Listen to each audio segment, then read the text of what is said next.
L'archipel de Saint-Pierre-et-Miquelon, un territoire ultramarin situé en eau froide, formé de deux îles très différentes, Saint-Pierre, la plus peuplée, et Miquelon-Langlade, la plus grande et la plus sauvage. L'archipel possède une forêt boréale, unique en France, et une faune et une flore, sur terre et en mer, surprenantes.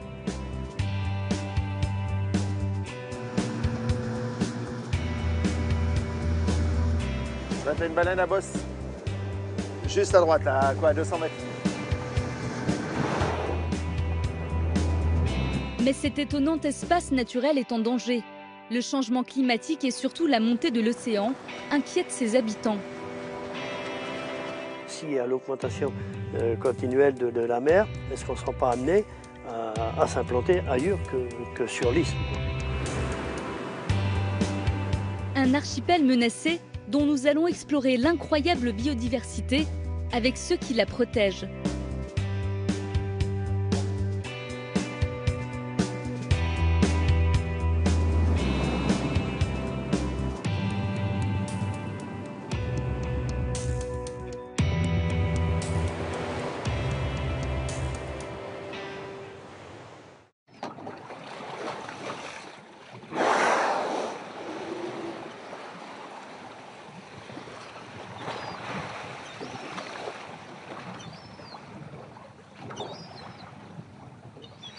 Je me suis retrouvé juste au milieu en fait, d'un banc de baleines, si on peut dire. Je sais pas, 10, 15 peut-être. Celle-là, elle venait me voir et puis elle passait sous le bateau. Et à venir l'effleurer, comme on va voir là. Elle vient pratiquement à toucher le bateau, en prenant soin de l'éviter. J'avais l'impression même qu'elle venait me voir, quoi. Là, elle passe sur le dos. Si elle voulait pousser le bateau, oui, ce serait... Elle pourrait le pousser. Mais bon, ce sont des animaux, a priori, sympathiques.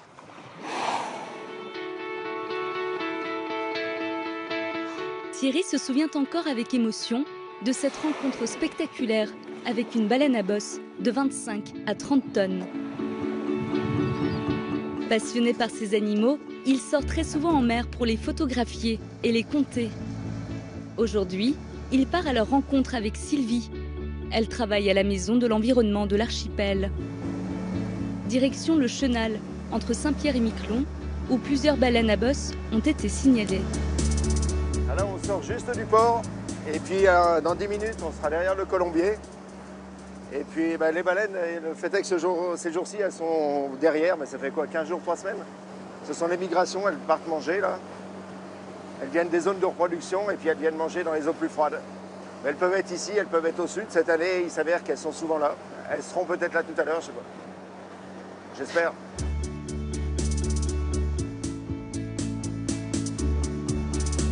Hop! Oh!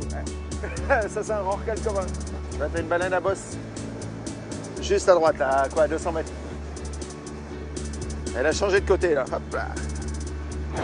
Tu as vu, là, comme elle est sortie? Quelquefois, quand elles font ça, elles font un petit spectacle. Là. Là, une autre là-bas, à travers, on voit la queue. Alors, le truc, c'est de ne pas arriver vite. C'est quand même beaucoup plus agréable sans le moteur. Waouh!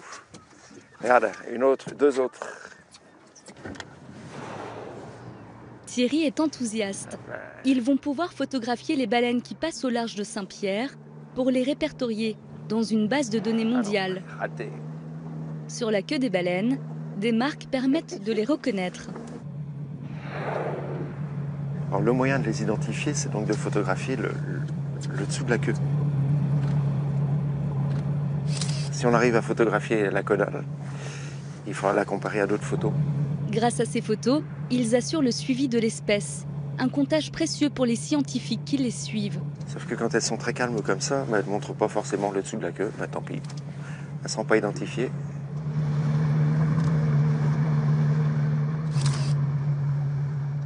Ça fait 17 ans que j'amasse un petit peu de données, de photos. Puis à chaque sortie, je remplis une petite fiche qui dit il y avait telle condition de temps, tant de baleines, etc. Les baleines adultes peuvent atteindre 13 à 14 mètres de long. L'été, elles viennent se nourrir autour de l'archipel où elles trouvent des petits poissons, comme les caplans, dont elles sont très friandes. chaque année, c'est différent. Là, en ce moment, plein de baleines à bosse qui restent, des rorquals communs qui restent, et puis l'année prochaine, ça pourrait être peut-être des petits rorquals. On peut avoir un passage de 20 baleines d'un coup. L'année d'après, ce sera une par une. Ce qu'on sait, c'est qu'elles viennent manger ces jours-ci. Il doit y avoir de la nourriture dans le coin, quoi.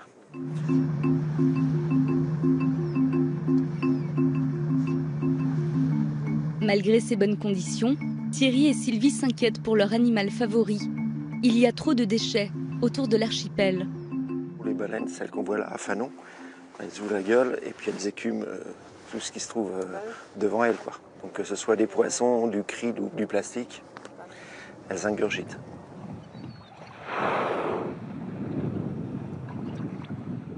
Les déchets en mer, c'est assez régulier qu'on en trouve. Sur le littoral aussi, en quantité, le plastique, oui, je pense qu'il y en a autant chez nous que je pense maintenant sur n'importe quelle côte de la planète, quoi.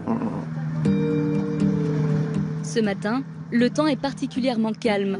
Thierry et Sylvie en profitent pour aller naviguer le long de l'Anglade. Ils passent sous le spectaculaire Cap Percé. C'est un moment magique.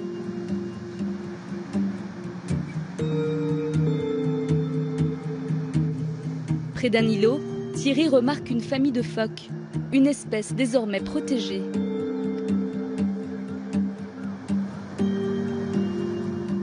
Depuis une quinzaine d'années où je me promène le long des côtes, il y a plus de phoques maintenant que tout le long de l'Anglade. Avant, il y avait quelques phoques le long des rochers. Maintenant, ils sont tous habités, je dirais. Enfin, il y a ici, le coin des îlets, pareil. Plus de phoques gris et puis des phoques communs en nombre. Ouais. Une bonne colonie, en fait. Puis, sur un rocher, une colonie de guillemots et de petits pingouins.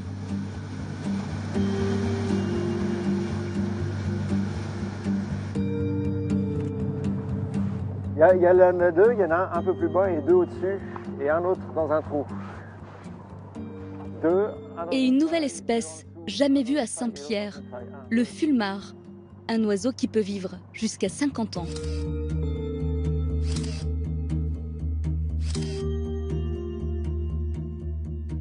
Maintenant, donc, la nidification est prouvée, avérée, puisqu'on voit les oiseaux installés sur les falaises, et a priori, il y aurait même plusieurs couples. Donc ça, c'est vraiment intéressant, parce que ça veut dire que c'est effectivement un site qui se porte bien.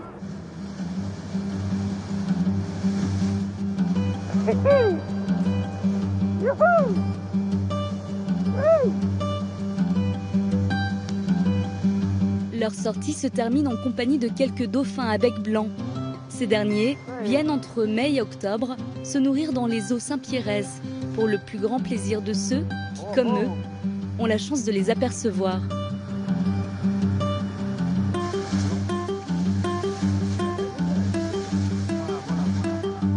Il y a une impression de puissance, ils viennent souvent à côté du bateau et puis tu les vois plonger. C'est hyper rapide, c'est que du muscle, je pense. Hein. Ouais, quand même, Il y en a, hein.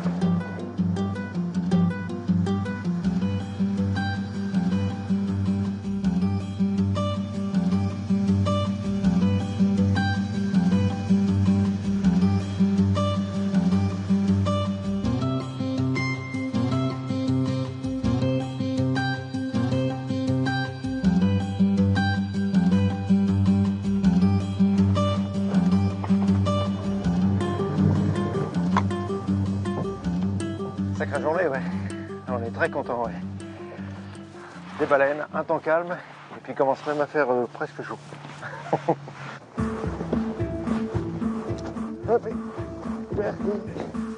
De retour chez lui, Thierry analyse les photos prises dans la journée. Il les compare à celles des autres photographes de la région. Il y en a maintenant des milliers. Elles constituent une base de données exceptionnelle. Ok, surprise. Ces dernières années, Thierry a recensé 600 baleines. Chaque trait sur leur queue permet de les identifier, tout comme les traces des combats gagnés contre leurs prédateurs. Ouais, celle-là est vraiment particulière là, parce qu'on voit elle n'est pas symétrique. Ici, Elle a dû se faire manger par un orque. Parce qu'il n'y a pas grand-chose, pas grand animal qui mange les baleines en tout cas. Et puis ici on voit des dents d'orque en fait, qui ont dû râper un peu. Celle-là sera facilement reconnaissable en tout cas. Intensément chassée au cours du XXe siècle, la baleine à bosse a failli disparaître. Heureusement, depuis l'instauration en 1966 d'un moratoire mondial sur la chasse, les choses ont changé. À une époque, les baleines à bosse étaient une espèce en danger. Et puis là, c'est pas le cas pour l'Atlantique Nord, quoi. Il y a un renouvellement de l'espèce, là ça va. Thierry va donc pouvoir continuer à les observer et à les protéger, pour son plus grand plaisir, pendant encore longtemps.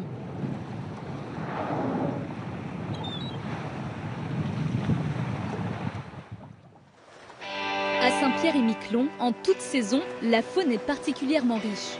La lagune du Grand Barachois abrite la plus grande colonie de phoques de France. Des lièvres occupent les collines. Des macareux viennent y nicher l'été. Des cerfs de Virginie introduits à la fin de la Seconde Guerre mondiale s'y reproduisent. Au sud de Miquelon, une réserve abrite près de 300 espèces d'oiseaux. Une diversité exceptionnelle.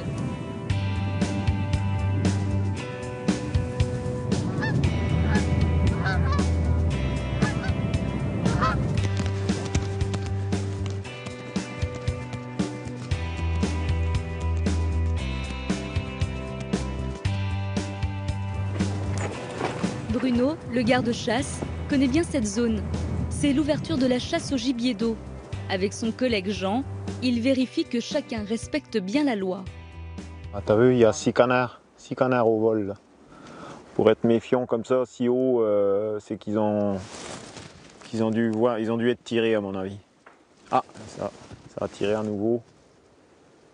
Il y a un canard qui a dû prendre du plomb. Mais... Oui, il a pris, ouais. Il décroche un peu. Ouais.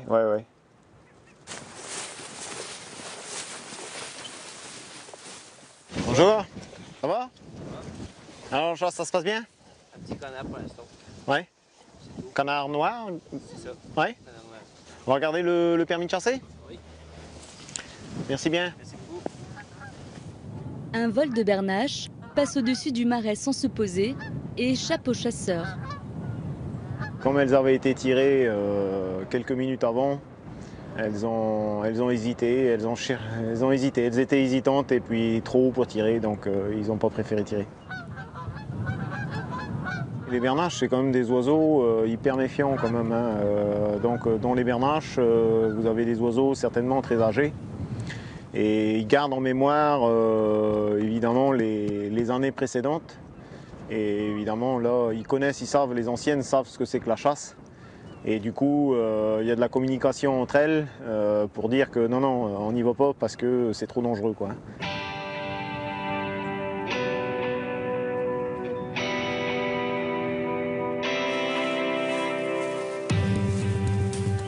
La chasse est une activité traditionnelle sur l'archipel.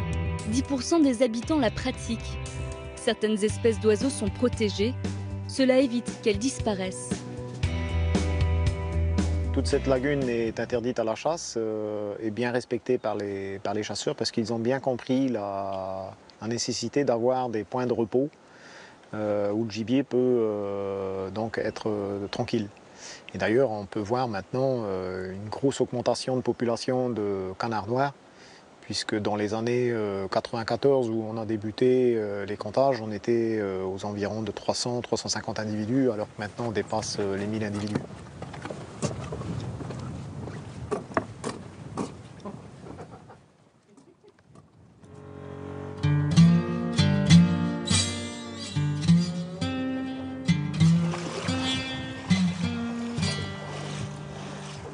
Bruno et Jean se rendent ensuite à l'Anglade pour compter les cerfs de Virginie. C'est la partie la plus sauvage de l'île. Elle est inhabitée. Très serré aussi. Mais si tu veux, au lieu d'avoir, je sais pas moi, 40 pieds, t'en as...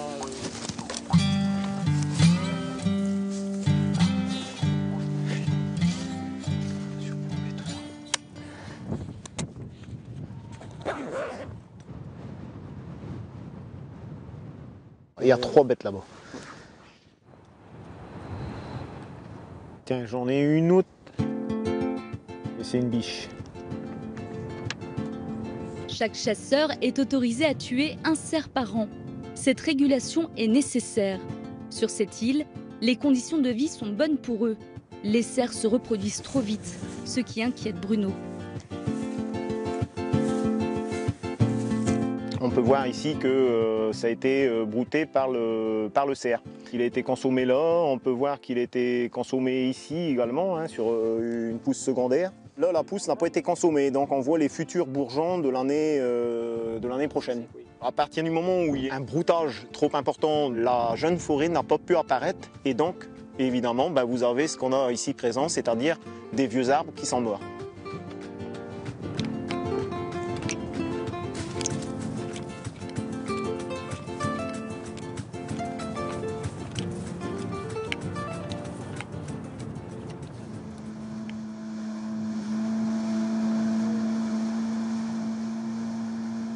Le lendemain, Bruno accompagne Marion au Grand Colombier, un rocher proche de Saint-Pierre qui abrite de nombreux oiseaux. En été, des maquereaux nichent par milliers. C'est la plus grande colonie de France. Ils sont plus de 10 000.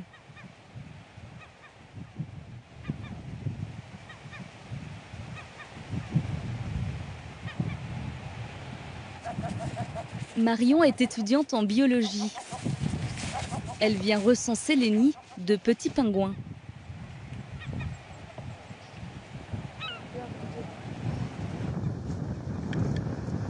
Très vite, elle découvre un premier nid. Voilà. Il est juste là.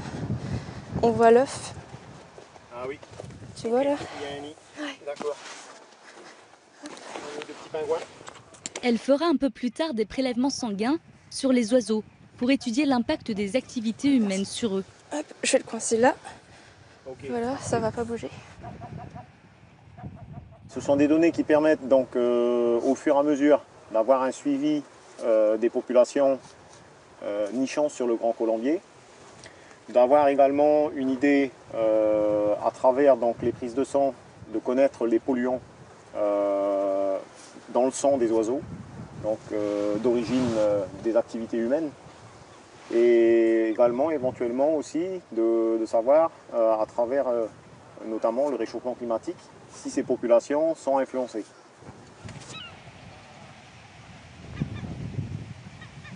Moi, c'est vrai que mes études se portent plutôt sur les poissons, mais comme les oiseaux mangent les poissons, et ça, au final, tout rentre, tout se recroise.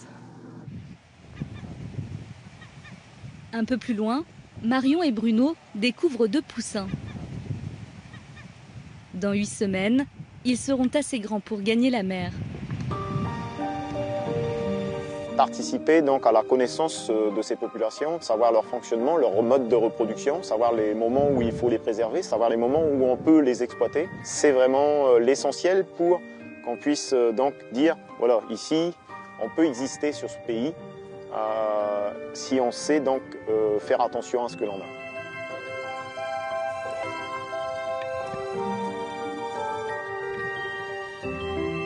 C'est vraiment important que les jeunes prennent conscience qu'ici donc on a un patrimoine de biodiversité riche qu'il faut absolument préserver. Et donc c'est en transmettant qu'on va pouvoir continuer cette préservation.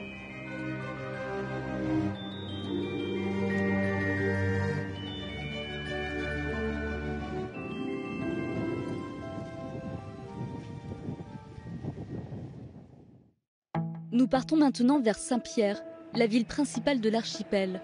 Ici, la vie des habitants est conditionnée par l'état de l'océan. L'augmentation de ses températures les préoccupe. L'Atlantique Nord est l'une des zones les plus touchées du globe par les variations du climat. Au port, Herlé et son équipe se préparent à vivre une expérience inédite dans la région. Tu as déjà programmé une balise là? C'est la première là. Ouais. Ces mouillages ont été développés par mes collègues de l'Ifremer Brest. Il y a un enregistrement de température qui est fait dans cette partie-là. Et puis on programme en fait en ce moment là le largage de la bouée. D'ici 4 mois, la bouée va remonter et avec un bateau, on récupère la bouée en surface. Voilà. Allez, hop. Ce système permet de prendre la température de l'océan.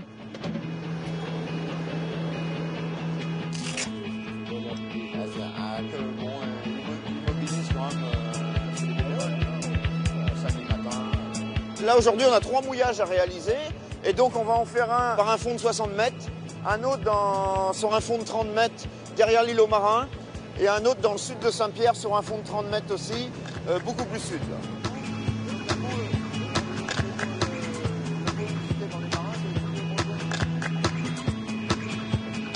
Le bateau approche du premier lieu de dépose des sondes. À cet endroit, les fonds peuvent atteindre une trentaine de mètres. En surface, la température de l'eau ne dépasse pas les 10 degrés en plein mois de juillet.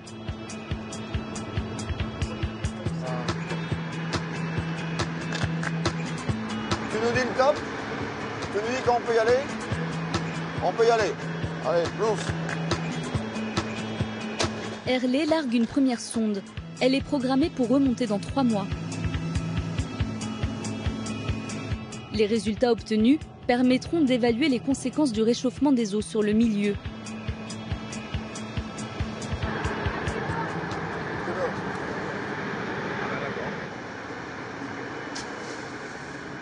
En fait, cette expérience a été inspirée par des observations assez récentes qu'on a fait quelques kilomètres plus au nord, dans la rade de Miquelon, où on a observé, en surveillant la pousse des coquilles Saint-Jacques, que les températures de fond étaient très variables. En une journée en été, elles pouvaient varier de 2 degrés à 10 degrés. Et de telles variations au cours de la journée des températures de fond, ça a rarement été observé dans le monde. Le mécanisme qui est à la base de ça, c'est la marée, donc c'est sans doute pas nouveau. Mais le problème, c'est que si on veut essayer de voir des évolutions à long terme du milieu, ça suppose qu'on connaît déjà le milieu, quoi. Donc la première étape, avant de pouvoir parler d'évolution du système, c'est déjà de le décrire. On s'attend à tout, en fait, on ne sait absolument pas. On est dans la découverte, on est dans la recherche. Et cette recherche se poursuit un peu plus loin, grâce à un autre appareil de surveillance de la mer, le houlographe. Là, on se dirige sur une bouée houlographe. Donc c'est une bouée qui va enregistrer les mouvements de la houle et la température simultanément, et qui a été positionnée il y a 3 ans dans le sud de Saint-Pierre.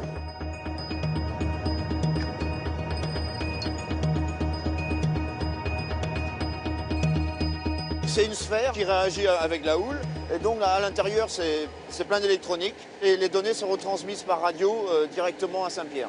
On s'est rendu compte que la houle ici est très très importante, hein. Et donc mesurer la houle, ça a aussi un intérêt pour voir si dans l'avenir on ne pourrait pas récupérer cette énergie et qui pourrait alimenter en électricité une partie de Saint-Pierre-et-Miquelon.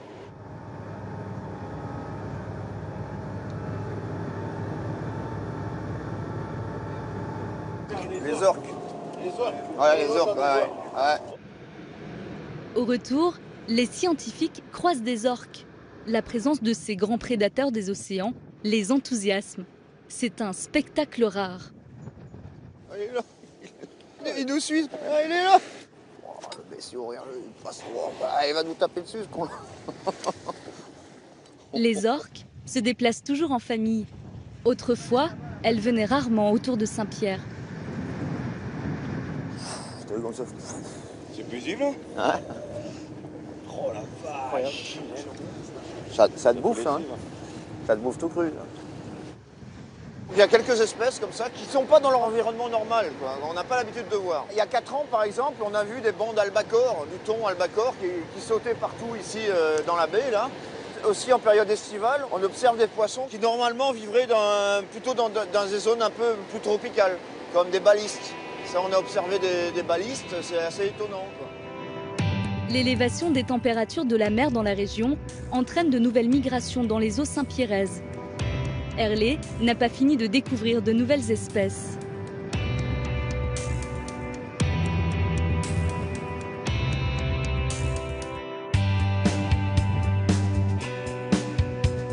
À Saint-Pierre, nous rencontrons ensuite le navigateur Philippe Poupon qui fait escale dans le port de Lille. Il a conçu le bateau Fleur Austral pour faire un tour du monde qui passe par les 2 pôles. Le but de son expédition, évaluer et mesurer les effets du réchauffement climatique. Il a emmené sa femme, la comédienne Géraldine Danon, et leurs enfants dans cet incroyable périple. C'est la première fois que la famille vient dans l'archipel.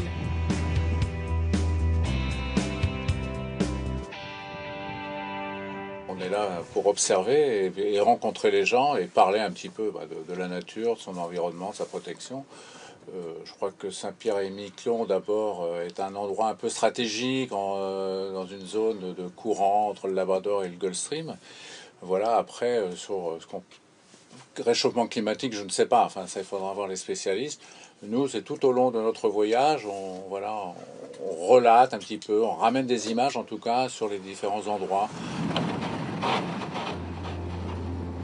On observe qu'il y a de plus en plus d'icebergs, on observe que la calotte glaciaire fond, que le passage du Nord-Ouest devient accessible. On est un des premiers bateaux à l'avoir fait en 2009. Donc voilà, dans les pôles, on peut avoir un constat sans être particulièrement scientifique. Nous, notre système d'information, il passe plus par le rêve, par tous les moyens dont on dispose, que ce soit les livres, les films, la radio, enfin pour informer, constater, relater, raconter, mais en essayant de faire prendre conscience aux gens de la beauté de notre planète. Et cette sensibilisation, en ce qui nous concerne, elle passe plus par le rêve que par l'alerte.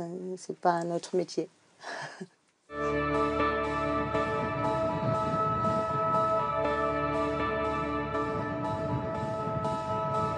Tout au long du parcours, Philippe Poupon réalise des prélèvements scientifiques. On a 2 tubes qui plongent dans l'eau et à l'intérieur, il y a des sondes livrées par Ifremer, donc qui enregistrent en permanence pendant 6 mois. Là, elles vont enregistrer la température et la salinité. Il y a très peu de bateaux qui se déplacent dans les endroits dans lesquels on va, dans les coins les plus reculés d'Antarctique ou d'Arctique comme on va aller là. Armer une expédition, ça coûte excessivement cher, donc ça les intéresse d'avoir des bateaux sur le terrain qui peuvent prendre des mesures qui viennent compléter leur banque de données. Fleur Austral quitte Saint-Pierre pour continuer son tour du monde. Prochaine escale, le pôle Nord.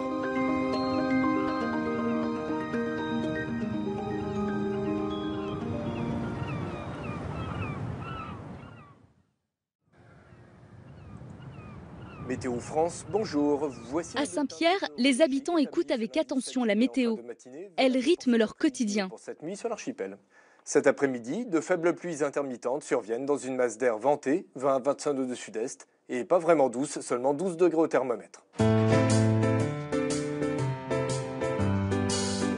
François est prévisionniste à Météo France. La station est installée à quelques mètres de la piste de l'aéroport. Une fois par semaine, avec Rémi, le technicien du centre météo, il vérifie le fonctionnement des appareils de mesure.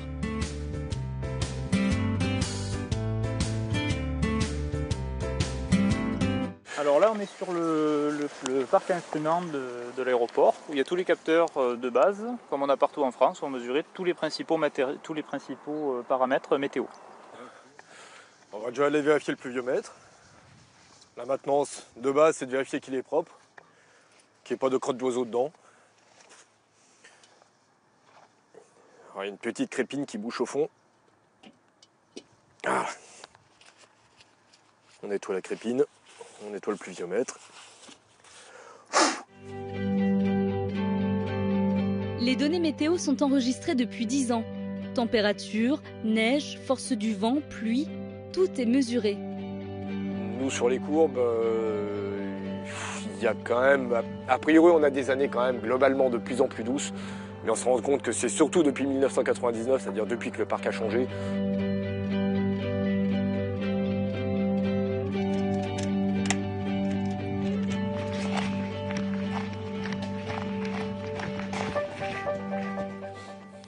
Salut Patrick, ça va? Bonjour. On s'aperçoit que depuis 99, on est plutôt dans du chaud, mais voilà, hein, dans les années 50, il y a eu des années qui étaient tout aussi chaudes, si ce n'est plus que maintenant. Donc finalement, quelle est la part de réchauffement climatique? Ici, c'est loin d'être simple à mettre en évidence. Ici, tout le monde se souvient encore de la canicule qui a frappé l'archipel en 2013. 28 degrés, un record absolu à Saint-Pierre. Habituellement, le thermomètre dépasse rarement les 17 degrés. C'est pas du tout comparable, on peut pas faire la comparaison avec les températures en France. Parce qu'au-delà de 22-23 degrés, on crève de chaud littéralement. Bonjour. Salut Marcel. Ça va bien? Ça va bien Patrick? Oui. Voilà. Donc c'est pour faire un petit point sur la météo pour cet après-midi pour Halifax. comment ça se présente. Le début du vol, tu vas arriver à l'avant de la perturbation là, qui arrive. D'accord. Et donc ce soir, par contre, comme tu repars assez tard, tu risques à mon avis d'être dedans. Il y a un petit risque d'orage. Oui. Et puis sûrement un peu, tu vois, je t'ai préparé le dossier. Là pour l'instant, ils sont dans le brouillard à Halifax. Marcel est pilote depuis 39 ans à Air Saint-Pierre. La compagnie possède 2 avions, un pour les dessertes internationales vers Halifax ou Montréal, et un autre plus petit qui se rend tous les jours à Miquelon, à 10 minutes de là. Cette desserte est régulièrement annulée à cause du vent, du brouillard ou bien encore de la neige. Bon, il y a une très bonne préparation qui se fait. Si les conditions ne le permettent pas, le vol ne se fera pas. Ceci dit, ce n'est pas tous les jours facile parce que bon, il faut quand même assurer un service public. Marcel, précieux observateur des changements météorologiques, a constaté de nombreuses évolutions ces dernières années. On a eu 3 étés superbes, de très très beaux étés. On a eu des hivers très très doux où tout l'hiver on n'avait pratiquement pas de neige, c'est-à-dire quelques centimètres de neige, 2-3 centimètres. Maintenant il faut voir sur les prochaines années. Au niveau du brouillard, depuis 2 ans, en juin et juillet, on a beaucoup moins de brouillard que les années précédentes. Alors bon, ça reste tout ça à être validé, hein, mais voilà, c'est vrai qu'on dirait qu'il y a un changement à ce niveau-là.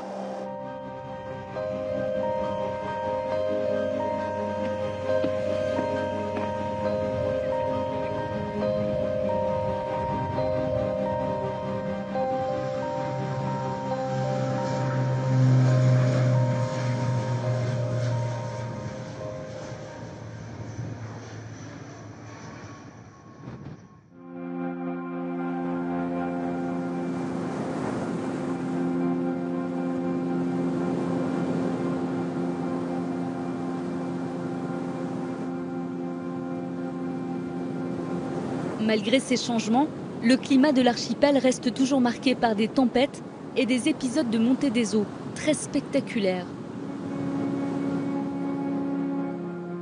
Moi j'ai vu ici la route là sous l'eau aussi, en 1980. Il y a eu 20 cm de montée des eaux durant le siècle dernier, donc on s'aperçoit qu'au niveau des quais on était trop juste. Prévenir les risques naturels liés à l'océan est donc particulièrement important. C'est la mission de Jean-Pierre. Il connaît chaque endroit de l'île qui risque d'être submergé. Donc ça c'était sous l'eau, ici ça a été sous l'eau aussi. On voit que c'est pas très haut. Ici dans le port, ce qu'on fait, c'est que maintenant à chaque travaux on rehausse. D'ailleurs le terre-plein ici qui est récent est plus haut que la route. Maintenant il faudrait monter encore un peu. En bout de quai, face à l'entrée de la rade de Saint-Pierre, ces services ont installé récemment un marégraphe, un outil de plus pour la prévention. Bien, voilà la bête. Voilà la bête. Cet appareil, en fait, mesure l'évolution de la marée en temps réel. Donc lui, il nous permet de voir par rapport à la marée théorique, la marée réelle donc qu'on a dans l'archipel, qui peut varier en fonction de la pression atmosphérique. Donc si on a une dépression qui passe ou plutôt un anticyclone, ça va influer sur la hauteur de marée. Les scientifiques surveillent les variations de la marée. Ils redoutent d'en revoir une comme celle de 2015. Ce fut la marée du siècle, un souvenir traumatisant pour tous. La dernière marée centennale, c'était au mois de mars. Donc où on a eu ici la plus grande marée astronomique, donc avec une tempête le lendemain, on a eu une cote à peu près à 3 mètres. Et donc on était un peu à la limite des quais ici, voilà, au niveau des quais en face. Voilà, on était à peu près à cette hauteur-là. Ce jour-là, des habitations ont été menacées. Le bitume ici était sous l'eau, donc on était vraiment au niveau légèrement inférieur à la marée, quoi. Pour protéger et prévenir les populations, les services de Jean-Pierre ont édité une carte des zones inondables. On a fait des simulations de submersion, donc on a pris les plus grandes marées astronomiques, la plus grande surcote dans la région, et puis donc la montée des eaux prévisible en 2050. Donc ici on a la zone la plus foncée où on prévoit plus de 1 mètre de hauteur d'eau et la zone plus claire où il y a moins de 1 mètre. Des mesures ont déjà été prises pour faire face à ce risque. Relèvement des hauteurs des quais, édification de murs de protection et enrochement des zones les plus exposées.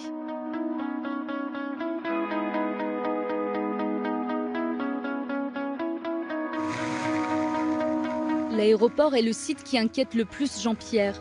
La piste est en partie en zone inondable.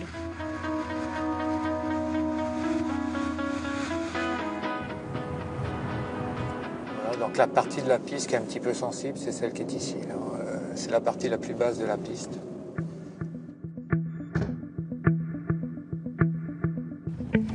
Ces enrochements sont faits pour dissiper l'énergie des vagues, pour éviter qu'elles viennent éroder et aller sur la piste. Un événement exceptionnel peut toujours arriver. Bon, autant que faire se peut, essayer de prévoir les choses et d'éviter les problèmes avant qu'ils n'arrivent. On avait échangé sur 2 scénarios. Le premier qui concernait l'intégralité de Saint-Pierre-et-Miquelon. Jean-Pierre travaille avec d'autres services de l'État à la mise en place d'un logiciel ultra moderne de prévision des risques. On aura sur ce modèle en 3D, chaque maison il y aura l'altitude de chaque maison, de chaque relief. Et à partir de ce moment-là, on peut simuler une montée des eaux, une vague genre tsunami. Ce modèle informatique développé par le ministère de l'écologie prend en compte toutes les données topographiques et météorologiques de l'archipel. Il permet d'anticiper très précisément les dégâts en cas de montée des eaux. Par exemple, dans le grand étang de Miquelon, on pourra simuler l'entrée des eaux dans le grand étang, les freins liés au roulet. Et voilà, par rapport après au retrait de la marée, savoir quelles zones seront inondées ou pas. Ces études sont cruciales, notamment pour Miquelon. L'île est plus basse et plus plate que Saint-Pierre.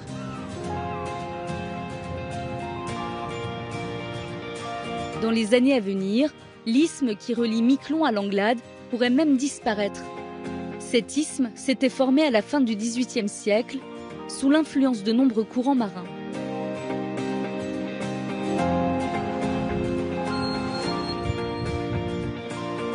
Un habitant connaît bien les menaces qui pèsent sur Miquelon. Jean de Lizarraga, son maire. Pourvu que ça fonctionne. C'est bien ce que je disais.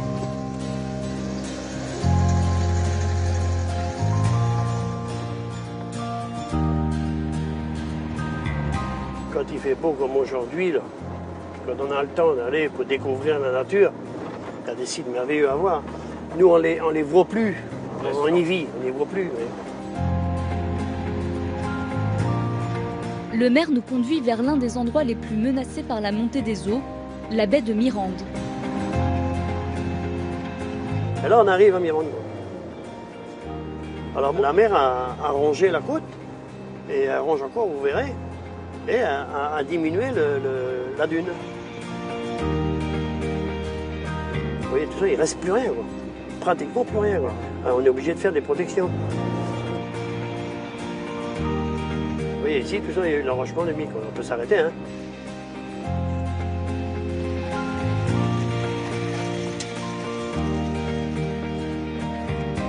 Alors, de visu, moi, je peux vous dire que d'abord, la mer était en retrait de 150-200 mètres, peut-être. Ici, partout ici, il y avait de l'herbe où on pouvait encore faucher, quoi. Actuellement, il n'y a plus rien. On se demande même à chaque vent d'est qui va nous arriver si la mer ne va pas balayer finalement la route. Hein. On a vu la mer franchir la protection, hein, même passer de l'autre côté et amener même des matériaux de l'autre côté. Ça n'a pas été à la limite de la rupture de la route, mais presque. À mon avis, ce sont des protections superficielles. Hein. D'ailleurs, on peut le voir là, regardez, toutes ces roches que vous voyez en bas, là, ce sont des roches qui étaient au-dessus et qui sont tombées. Parce que la mer a attaqué.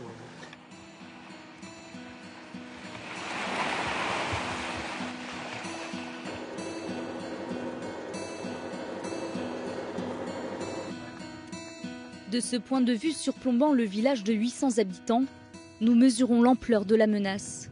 Ben là, on voit le village dans son ensemble. Mais vous pouvez, comme moi, voir que le village il est construit sur cette bande de terre qui est très peu élevée. Et donc s'il y en a une augmentation de la mer, on risque de voir ce village, suivant les études qui ont été faites, être inondé. Par forte tempête, bien sûr, ou grosse marée.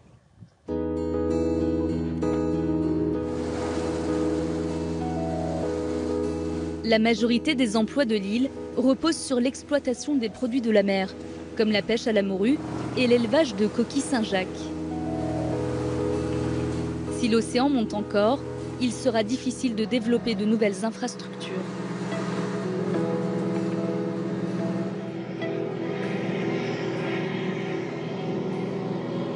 Ça peut être un frein au développement. D'ailleurs, j'ai déjà des conséquences, à savoir une entreprise qui avait l'intention de s'implanter et qui avait même eu son autorisation de construire.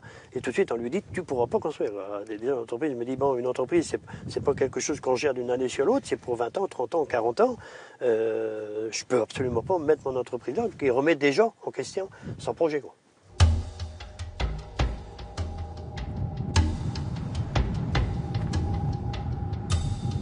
Si à l'augmentation continuelle de la mer, est-ce qu'on ne sera pas amené à s'implanter ailleurs que sur l'île? On y réfléchit tout de même en disant qu'est-ce que ça va entraîner. Est-ce qu'on ne risque pas de voir la population, au lieu de délocaliser sur l'île, partir à l'extérieur? Nos jeunes, on peut y penser.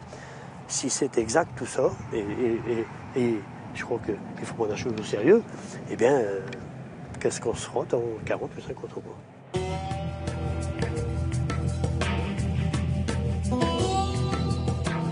En attendant, Miquelon reste toujours une terre passionnante à explorer et à parcourir.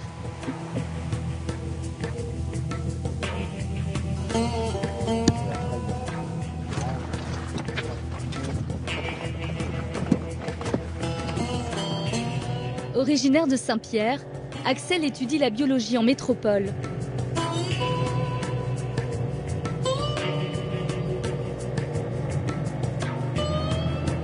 Chaque été, quand il revient sur l'île, son terrain de jeu favori, la lagune du Grand Barachois, où il peut observer sur 1000 hectares la plus grande colonie de phoques de France. Lève-la, tiens.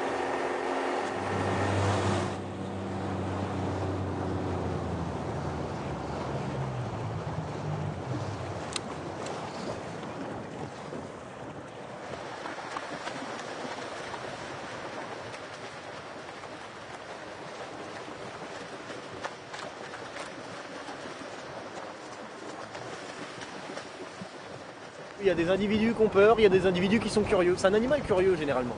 Donc là, il y en a toujours qui sont pas sereins et qui vont avoir tendance à partir. Mais là, regardez, ceux-là, ils sont pépères, ils n'ont rien de passé. On a énormément d'individus, les deux espèces, le phoque commun, le phoque gris, qui se retrouvent sur cet endroit-là pour se reposer et se reproduire. Donc c'est une fenêtre sur la vie des phoques qui est exceptionnelle. En général, c'est une espèce qui est surtout piscivore, qui va manger du poisson. Après, en fonction de la ressource et de ce qu'elle trouve, de son habitat, c'est vrai qu'elle peut s'attaquer à des coquilles, enfin des mollusques, et des crustacés, un crabe, homard, c'est pas impossible.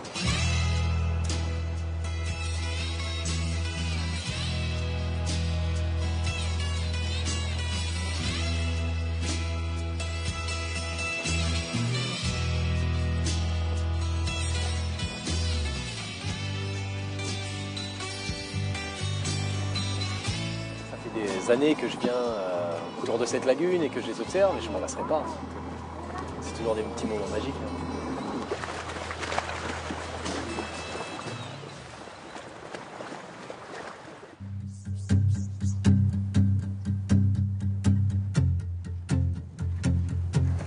À Miquelon, pour Axel, l'autre point d'attraction, c'est le cap situé face à Terre-Neuve. Il est d'une grande richesse botanique. Aujourd'hui, il emmène en balade Orlando, l'un de ses amis étudiants originaires de Miquelon. À chaque sortie, ils font d'étonnantes découvertes. Ça, c'est un petit fruit aussi qui va pas mal pousser dans les mornes. C'est la camarine noire. C'est comestible, c'est pas mauvais.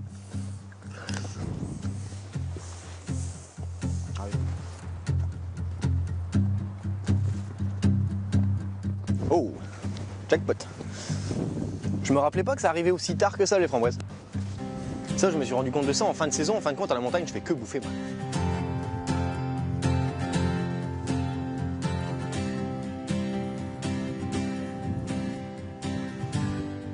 Elle n'a pas été recensée sur l'archipel. Tous les groupes qui n'ont pas été encore recensés, on essaye justement de les récolter, de les identifier pour avoir une idée de tout ce qu'on peut trouver ici. C'est probablement de la famille des ichneumonidae, mais après c'est une famille très très vaste et très compliquée. Du coup, on verra bien quand on aura les documents pour l'identifier.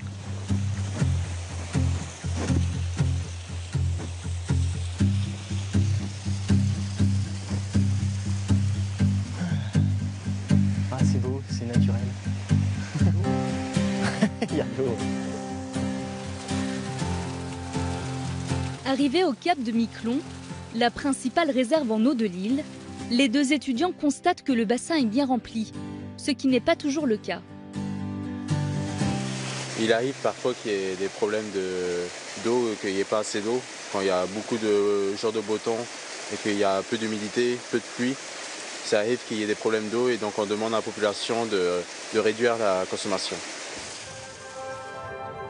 Axel entraîne ensuite Orlando jusqu'à la seule forêt boréale qui existe en France. Ici, les arbres doivent s'adapter au vent qui est toujours plus fort. Et ça, c'est le sapin baumier, ça va être l'arbre le plus commun sur l'archipel. Et là, justement, ces pieds-là, ce qu'ils ont d'intéressant, en fin de compte, c'est de voir à quel point ils sont proches du sol. Ça ne veut pas dire qu'ils sont particulièrement jeunes, ils peuvent avoir plusieurs dizaines d'années. C'est parce qu'en fin de compte, les contraintes du milieu, c'est-à-dire le vent, les ont empêchés de pousser plus haut. Ça va donner des forêts de bonsaï un petit peu.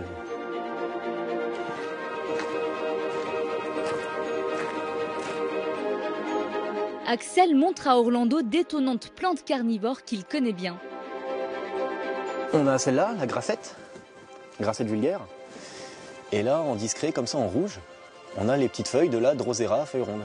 Là, si on s'approche de près, on voit qu'il y a des petits points de colle à l'intérieur des feuilles sur lesquels les insectes vont se coller puis être digérés. J'essaie d'aller attraper ça.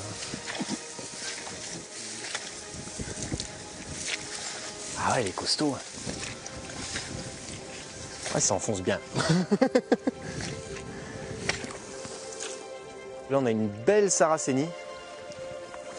Donc là, sur celle-là, la fleur est fanée, mais on a encore les tubes, les pièges pour les insectes. C'est les feuilles qui sont différenciées en tubes comme ça, qui vont récolter l'eau de pluie et qui, à l'intérieur de ça, vont justement mettre les molécules pour digérer les insectes comme les autres. Et ça va faire une espèce de soupe dans laquelle les insectes vont tomber. Dans le haut des tubes, il y a des petits poils blancs qui pointent vers le bas pour les empêcher de remonter. Et c'est comme ça, justement, qu'elle va manger les insectes. Voilà, c'est une des petites merveilles de notre patrimoine.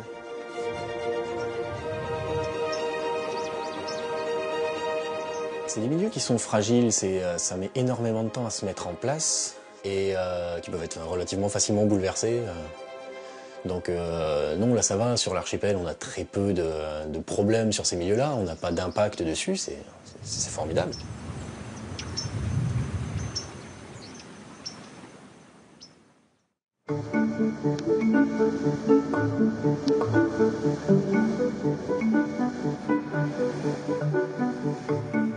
Une faune et une flore préservées et protégées, peu de touristes, peu de pollution, Saint-Pierre-et-Miquelon, un paradis pour ses habitants, doit faire face aux défis du changement climatique. Mais ce trésor du patrimoine naturel français ne laisse aucun de ses visiteurs indifférent.